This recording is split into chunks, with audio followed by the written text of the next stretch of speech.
Bismillahirrahmanirrahim. Presenter kondang Ruben Onsu akhir-akhir ini tengah diterpa isu berpindah agama Islam, mualaf, setelah sebelumnya menganut Kristen. Hal ini berawal dari keputusannya untuk membantu renovasi sebuah musola di Sukabumi, Jawa Barat. Lantas benarkah suami dari Sarwendah tersebut keluar dari agamanya?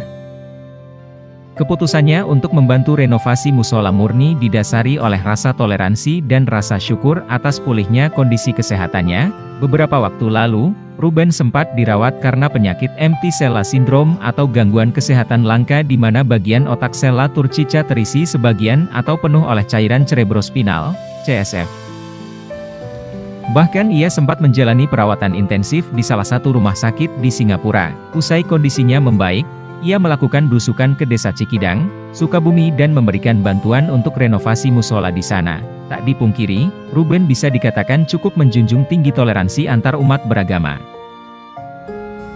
Ia bersama sang istri, Sarwendah, memiliki komitmen untuk membangun toleransi antar umat beragama. Selain membantu untuk merenovasi musola, Ruben bersama istrinya juga sempat membangun sebuah sekolah gratis di hari pernikahannya yang ke-6. Pasangan ini bahkan memiliki program menghafal Al-Quran. Tak hanya itu, mereka juga pernah ikut berkurban. Hal itu rupanya merupakan salah satu cara mereka mengajarkan semangat toleransi pada buah hatinya. Kabar mengenai Ruben telah memeluk agama Islam kini makin menjadi simpang siur. Pasalnya beredar kabar jika dirinya telah benar-benar memeluk Islam belum lama ini, namun mengutip dari berbagai sumber, yang memeluk Islam bukanlah Ruben Onsu, melainkan seseorang yang memiliki nama yang sama yakni Ruben Abu Bakar, seorang pria asal Australia. Ruben Abu Bakar, mualaf dari Australia berawal dari ateis belajar Kristen, Taoisme, Buddha, Hindu hingga menemukan kedamaian dan mantap masuk Islam. Perjalanan Ruben menemukan Islam berawal saat berada di bangku sekolah. Kala itu menjadi tahun yang begitu berat bagi Ruben. Kedua orang tuanya bercerai, dirinya mengalami kecelakaan 2 kali dalam seminggu. Temannya meninggal dan anjingnya pun mati. Tahun itu membuatku berpikir kenapa aku di sini? Apa tujuan hidup? Kenapa harus bangun di pagi hari? Kenapa harus peduli? Kenapa aku tidak duduk saja menonton TV? Kurasa aku mulai bertanya tentang tujuan hidup dan ini menuntunku memulai petualangan rohani, kata dia. Dilansir dari beberapa sumber tulisan yang beredar di beberapa media internet, lebih lanjut, dia pun mencari keberadaan Tuhan hingga meneliti setiap agama yang ada. Nasrani menjadi agama pertama yang mendapat perhatiannya lantaran dirinya seorang Kristen. Jadi aku terus mendalami agama Kristen dan aku teliti seluruh aspeknya yang berbeda-beda.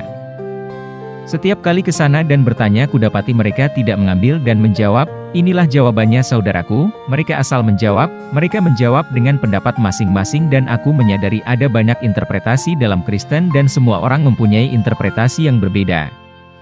Pendeta dari satu gereja percaya satu aspek Kristen sementara yang lain berpendapat berbeda dengannya, kata Ruben.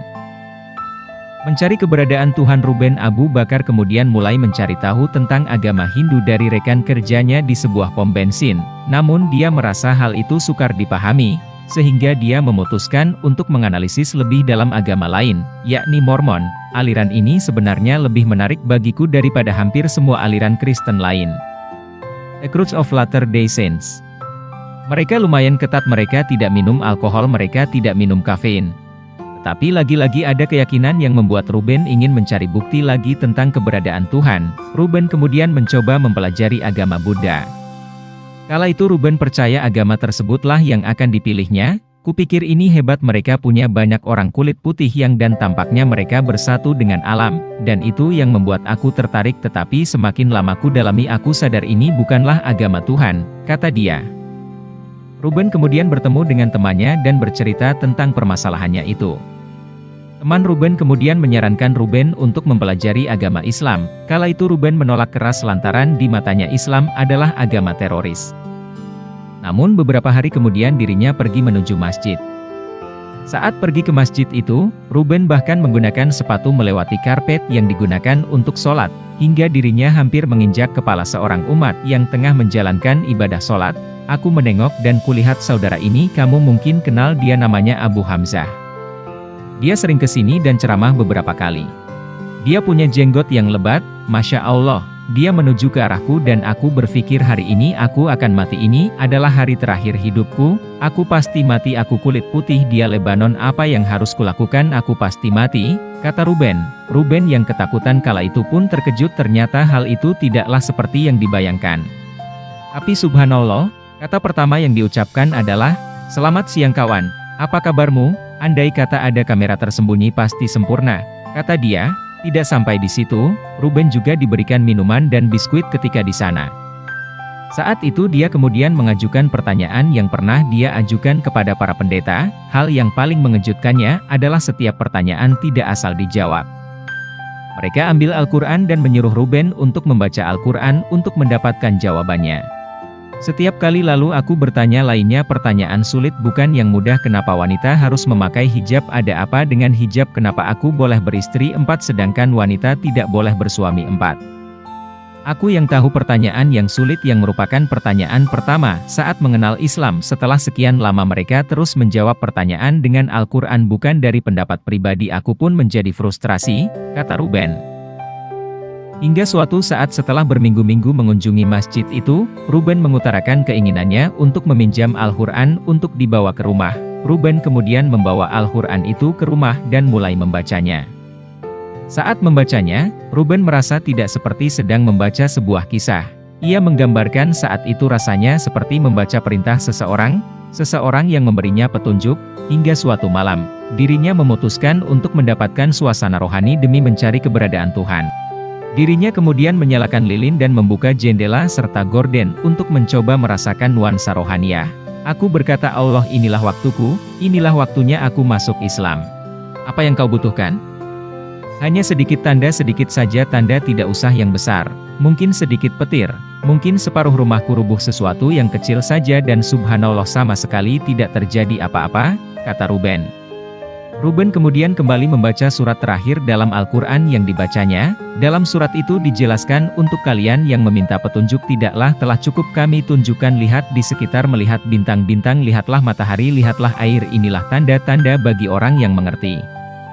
Subhanallah dan subhanallah, aku tutupi kepalaku, aku pura-pura tidur, setakut itulah aku.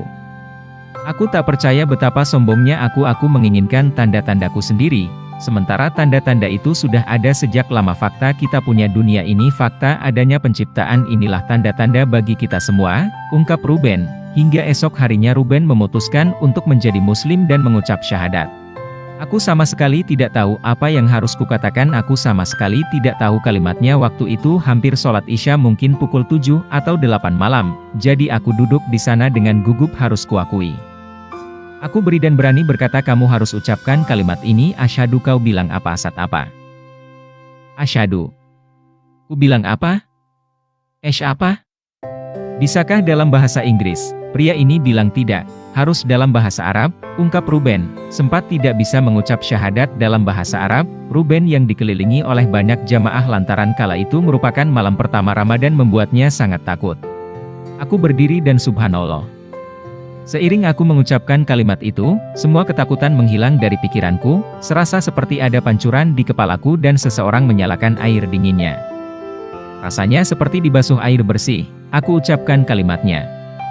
Dan tidak kusangka begitu banyak saudara muslim menghampiri dan bertakbir, Allahu Akbar.